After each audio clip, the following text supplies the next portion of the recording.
Have you ever felt just completely lost in all the financial talk? You hear terms like FICO, utilization, inquiries, and you're just trying to figure out where to even start, especially if you're like really starting from zero. The whole idea of building credit can feel like, well, like trying to find your way in a new city Yeah. without a map. A lot of us have been there thinking, okay, what's step one? Fool. So today, we're diving deep. We're looking at something that's just fundamental for your financial independence, for opportunity, how to establish, build, and really master your credit score.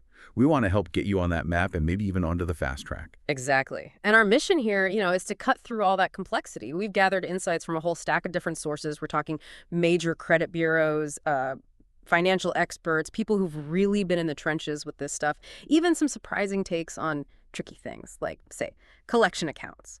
And we're going to distill it down for you, give you the most important, actionable stuff. A clear path, basically, wherever you're starting from. Yeah, because it matters so much, right? Whether you're what they call credit invisible and just need to show up on the radar, or maybe you're aiming for that, that magic 800 score and want to fine-tune things.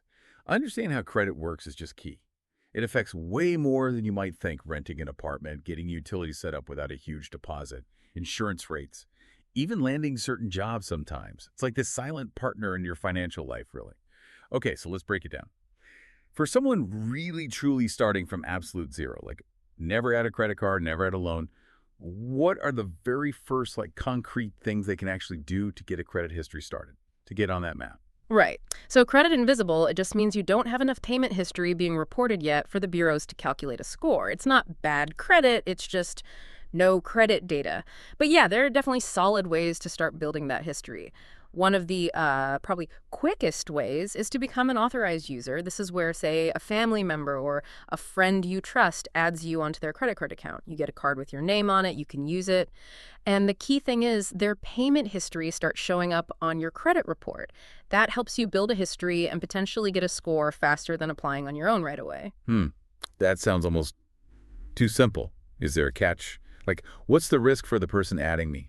Or, hang on, could their bad habits actually hurt my report if they mess up? Good questions. Okay, so for the main card holder, they are still the one legally responsible for paying the bill. So you, as the authorized user, aren't on the hook for their spending legally. But, and this is crucial for you absolutely need to check if that specific credit card company even reports authorized user activity to the credit bureaus. Some don't. And yes, you're right. Their payment history, good or bad, will reflect on your report. So you really want to piggyback on someone with great credit habits. Choose wisely. Okay, next up, secured credit cards. A lot of people think of these as the training wheels for building credit. They're usually easier to get approved for because you have to provide an upfront security deposit. That deposit usually becomes your credit limit. So if you deposit $300, you get a $300 limit. The strategy, super simple. Use it for small things you'd buy anyway, gas, maybe groceries. And then this is key. Pay the balance off in full every single month on time. This builds that positive payment history super reliably. And often, after you show you can handle it for a while, you might get your deposit back, maybe even get upgraded to a regular unsecured card. It's one thing to watch out for. Some secured cards have annual fees or other fees, so it pays to shop around a bit. Got it. So it's like you're funding your own credit lesson, almost. You put up the cash, prove you're responsible, and then eventually they might trust you with their money. Makes sense. Exactly. Another option, and this one surprises some people, is a credit builder loan. Now, this works kind of backwards from a normal loan. You don't get the money up front. Instead, you make monthly payments to the lender, and they put that money into a locked account for you. Then, at the end of the loan term, you get all that money back, usually minus some interest or fees. So it's a double win, really. You build a positive payment history with those on-time payments, and you end up with a nice little chunk of savings. And the cool thing is, approval is often based more on your income or banking history, not your non-existent credit history, so they're pretty accessible. The big caution, though, only do this if you are absolutely sure you can make every single payment. Missing one payment will definitely hurt your score, not help it. You could also consider store credit cards, the ones from department stores or big retailers. They're generally a bit easier to qualify for than major bank cards. So if you shop at a particular store frequently anyway, getting their card and using it responsibly for planned purchases can be a way to build credit. Right. But I always hear store cards are kind of dangerous because the interest rates are sky high. So you're saying they can work, but you have to be really careful with them. Precisely. Yeah. That's the important caveat. Store cards often do have significantly higher interest rates. So the only way this works as a good strategy is if you pay off the entire balance every single month. No exceptions. Avoid those finance charges. Think of it strictly as a tool to build credit history, not a way to finance purchases over time. Now, here's something a lot of people miss. Rental payments. Typically, paying your rent on time doesn't automatically help your credit score because it's not usually reported. But you can actually ask your landlord or property manager if they report payments. Some do, or use services that do. Or you can look into services like Experian Boost, which lets you link your bank account and potentially get credit for on-time utility and rent payments. It can be a hidden boost. And speaking of Experian Boost, there are also some newer credit-building debit cards, like the Experian Smart Money digital checking account. It's a debit card, so you're not borrowing money, but it can help build credit because it links automatically to Experian Boost. After 3 months of eligible payments, like utilities, those can start counting towards your credit history. These often have no monthly fees, good ATM access, sometimes even early direct deposit. So it's credit building without taking on debt.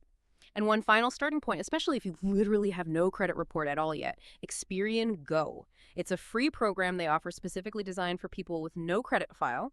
You sign up, create an Experian credit report, and boom, you're officially on the map. It's that very first step towards visibility. Okay, that's a lot of great starting points. So let's say you've done that. You're on the map. You've got a couple of accounts reporting.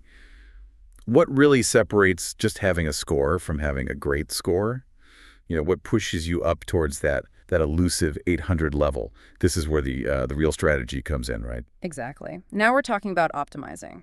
There are basically 5 key factors that influence your FICO score. That's the score most lenders use. Understanding how much each one matters is really crucial for mastering your credit. First, and honestly, the biggest piece of the pie is payment history. This accounts for roughly 35% of your FICO score. The golden rule here is dead simple. Always pay your statement balance on time, by the due date, every single month. Ideally, pay it in full if it's a credit card. This avoids interest charges and, critically, builds that perfect payment history. It has the biggest impact. Pay on time, everyone says that. But what's the real damage if you slip up just once? Beyond the late fee, I mean. Does one late payment really mess things up long term? Right. It absolutely can, yeah. A single missed payment that gets reported can linger on your credit report for 7 years. 7. And it can definitely pull your score down significantly. Now, there is a small buffer. Most lenders won't actually report you as late to the credit bureaus until the payment is 30 days past due. So if you just forget and realize a few days later, pay it immediately, ASAP, within that 30-day window, and you might avoid the credit report hit. And it's worth noting the difference here. For installment loans, like a car loan, you have a set payment each month. You just pay that. For revolving credit, like credit cards, the goal is paying that statement balance in full each month to keep things optimal. Okay, next up, almost as important, is credit utilization. This counts for about 30% of your score. It's basically the percentage of your available credit that you're using at any given time, specifically on your credit cards or lines of credit. You calculate it pretty easily. Just divide your current statement balance by your total credit limit. This applies both to individual cards and your overall utilization across all your cards. The sweet spot. Experts generally say keep your utilization below 30%, but honestly below 10% is much better. And really the folks with the highest scores, they're often in the low single digits, like 1-5%. Okay, this is where I heard something interesting, the no memory thing. Is it true? Like, if I max out a card 1 month for a big purchase and my score tanks, Yeah. but then I pay it way down the next month, does my score just pop right back up? Like, you forgot the high balance ever happened. That's largely correct, yes. Most current FICO scoring models don't really remember past utilization levels month to month. So if you had high utilization reported 1 month and it dropped your score, but the next month you report very low utilization, your score will typically rebound pretty quickly. This leads to a neat little strategy. You can actually pay down your balance before your statement closing date. The statement closing date is when the issuer usually reports your balance and limit to the bureaus. So if you pay it down before that date, you ensure a lower utilization percentage gets reported, even if you spent more earlier in the month. Very useful if you made a big purchase and want to avoid even a temporary score dip. All right, third factor, length of credit history. This is about 15% of your FICO score. It looks at a couple of things: how long your oldest account has been open, and also the average age of all your open accounts combined. But wait, I thought people sometimes advise closing old credit cards you don't use anymore. Simplify things, reduce temptation. How can keeping an old, unused card actually help my score? Seems weird. Yeah, that's a super common myth, and it feels counterintuitive, I know. But unless that old card has a hefty annual fee you don't want to pay, you should generally never close your oldest credit card account. Its long history continuously boosts the average age of your credit. Closing it would immediately shorten that average age, which can ding your score. So the advice is really twofold. One, start building credit as early as you responsibly can. Time is your friend here. And two, if you have an old no-fee card just sitting there, let it sit. It's helping your score just by existing and aging. Just remember, opening new accounts will temporarily lower that average age, so it's another reason to space out new applications.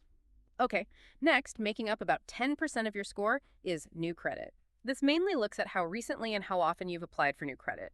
When you apply, the lender does a hard pull or hard inquiry on your credit report. Each hard inquiry can cause a small temporary dip in your score, usually just a few points. The good news: the impact fades relatively quickly, usually over about a year, and the inquiry itself typically disappears from your report entirely after 2 years. So why the dip at all then? Is it just the system seeing you applying and thinking, uh-oh, this person might be desperate for money? That's pretty much the idea, yeah. Multiple applications in a short time can signal risk to lenders. However, that small, short-term dip is often totally worth it for the long-term benefits of the new account. Like, a new credit card gives you another opportunity for on-time payments, and it increases your total available credit, which, guess what, helps lower your overall credit utilization, so it balances out, usually for the better. The strategy here is just moderation. Don't apply for 5 cards in 1 month. Spread out your applications. Waiting maybe 3 to 6 months between new credit card applications is generally a good rule of thumb. And finally, the last 10% is credit mix. This just refers to having a variety of different types of credit accounts. So ideally, lenders like to see that you can manage both revolving credit, like credit cards, and installment loans, like a car loan, mortgage, or student loan. But honestly, this is more like the cherry on top. It's the least influential factor. You absolutely shouldn't go out and get a loan you don't need just to improve your credit mix. That's backwards. Just focus on the big ones: payment history, utilization. Let your credit mix develop naturally over time, as you need different types of credit for your actual life goals. Okay, this is all super helpful for building and maintaining good credit. But now, let's talk about something that might genuinely surprise a lot of you listening, something that really goes against what most people assume and could be a huge aha moment, especially if you've hit a rough patch. Let's talk about collection accounts. Yes, this is a big one and definitely packed with common misunderstandings. The most common belief out there is that if you have an account that went to collections and it's sitting on your credit report, well, the logical thing seems to be just pay it off, right? Pay the collection agency and your score will go up. Right. That seems like basic financial responsibility, doesn't it? Pay your debts, fix your credit. That goes against everything I thought I knew. So what's the catch? What's the surprising reality you mentioned earlier? The surprising reality, based on the laws governing debt collection, the FDCPA, and how credit reporting actually works, is that simply paying the collection often does not significantly improve your score. Once an account is marked as in collections on your report, that negative mark itself typically stays there for the full reporting period, which is usually 7 years. Even if you pay it and the balance shows $0, the record of it having gone to collections remains, and that's what's dragging down your score. And here's the kicker a lot of people don't realize. The negative impact is generally the same, whether it was a $5,000 medical bill or a $5 library fine that somehow ended up in collections. It's the presence of the collection status itself. Whoa, okay. So if paying it doesn't really make the negative mark disappear, then what did you do? This sounds like there must be some other strategy, maybe a legal angle people need to be aware of. There absolutely is. The alternative strategy, and often the better strategy, isn't just to pay it, it's to dispute it with the goal of getting it deleted entirely from your report. Deletion is key, not just payment. And you can leverage federal law, the FDCPA, Fair Debt Collection Practices Act. Here, see, federal laws often override the original contract terms. Collection agencies sometimes add fees or interest that might not even be legally allowed in your state, or they might not have the proper documentation. For example, maybe they're charging 33% interest when the state law caps it at 20%. Things like that can potentially invalidate the entire debt they claim you owe. Now, how do you dispute effectively? The method actually matters. It's often recommended to mail in physical dispute letters via certified mail rather than using the quick online dispute forms. Why? Because a mailed letter often requires a real human at the credit bureau or collection agency to actually investigate and validate the debt according to strict legal standards. Online disputes can sometimes get processed more automatically. In your letter, you'll include your basic info name, DOB, social security number, and the account number in question. But here's the crucial part, the the trick, if you will. You specifically request validation of the debt. You ask them to prove it's yours, and most importantly, you ask them to show me the original contract or original signed agreement that created the debt. Here's the loophole. When debts get sold and resold to different collection agencies, the original paperwork often gets lost in the shuffle. They might just have a spreadsheet line item. If they cannot provide that original proof that they legally own the debt and have the right to collect it from you within the legally required time frame, usually 30 days, by law, they must delete the account from your credit report. Hang on, let me make sure I've got this straight. So instead of just sending them money, you're basically saying, prove you actually have the legal right to collect this from me, show me the original paperwork. And if they can't produce that specific proof within about a month, poof, it has to come off your credit report entirely. Is that the core idea? That is the core idea, perfectly put. You're shifting the burden of proof onto them. And very often, especially with ordered debts that have been sold multiple times, they simply can't meet that burden. Now, one practical tip. It's generally advised not to flood the bureaus with disputes all at once. Maybe limit it to, say, 4 or 5 disputes per month so it doesn't look like frivolous activity. And the best part, if an account is successfully deleted through this validation process, it cannot legally be put back on your report by that collector. It's really important to stress, though. This strategy is specifically for accounts in collections or charged-off debts. This is not for your current active credit card bill or your mortgage payment that's due next week. Those you need to pay on time. Okay, that is a huge potential game changer for people dealing with old collection issues. Wow. So pulling this all together then, we've gone from zero to advanced strategies. What's the big picture takeaway for someone listening, trying to build their financial future? Right, wrapping it up, it really boils down to a few core principles. First, understand that time is your ally.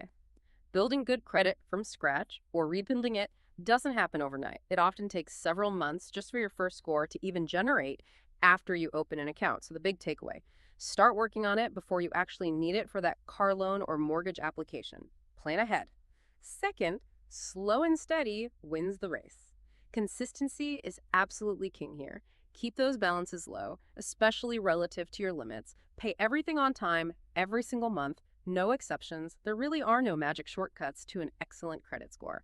Time and consistent positive behavior are the biggest ingredients. Think marathon, not sprint. And finally, remember that while everyone talks about that perfect 800 score, you don't necessarily need perfection.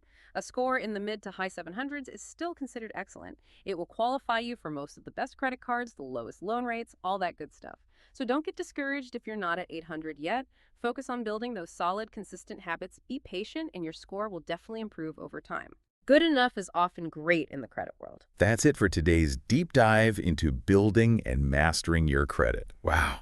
We covered a lot, from just getting started, literally getting on the map, to understanding what really moves the needle for a high score, and even tackling those tricky, counterintuitive things like collection accounts with some really actionable strategies. If anything we discussed today helped you, maybe gave you that one piece of info you needed to move forward on your financial journey, please share this deep dive with someone else.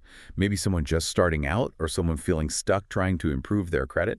They might find exactly what they need to hear. Absolutely. And just remember, this journey towards, financial empowerment, it really is a marathon. It takes time. So keep learning, stay consistent with those good habits we talked about, and definitely be patient with the process. You'll get there. Yeah. As some of our sources remind us, you don't need a face to build a future. Have you ever You just felt need a plan. just Thanks for tuning in. completely Catch you next time.